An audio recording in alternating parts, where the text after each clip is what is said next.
আইন উপদেষ্টা আসিফ নজরুলের বাসভবনে ড্রোন, নিরাপত্তা জোরদার।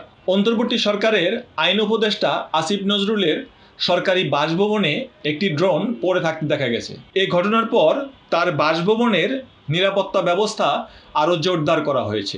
শনিবার ২৬ এপ্রিল সকাল ৮টা ৪৫ দিকে বাসভবনের মূল ভবনের পশ্চিম পাশে বাগানে আম গাছের নিচে ঘাসের ওপর ড্রোনটি পড়ে থাকতে দেখা যায়। বাগান পরিচর্যার সময় মালি সালমা হক ড্রোনটি দেখতে পেয়ে তা আইন উপদেষ্টার পার্সোনাল অফিসার দেলোয়ার হোসেনের কাছে হস্তান্তর করেন। খবর পেয়ে সকাল 10:30টার দিকে ঢাকা মেট্রোপলিটন পুলিশের counter terrorism and transnational crime ইউনিটের সিটি সাইবার ক্রাইম ইনভেস্টিগেশন ডিভিশনের ডিজিটাল ফরেনসিক টিম ঘটনাস্থলে পৌঁছে ড্রোনটি উদ্ধার করে।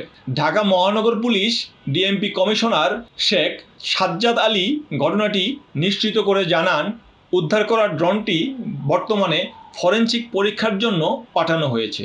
কে বা কারা এটি পাঠিয়েছে এবং কী উদ্দেশ্যে ব্যবহার করা হয়েছিল তা খতিয়ে দেখা হচ্ছে।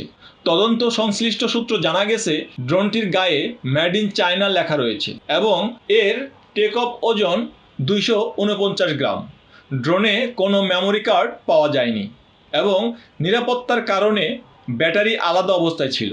বাসভবনের সিসিটিভি ফুটেজ পর্যালোচনা করে দেখা গেছে, গত শুক্রবার 25 এপ্রিল বিকাল 5টা 29 ড্রোনটি অবতরণ করে।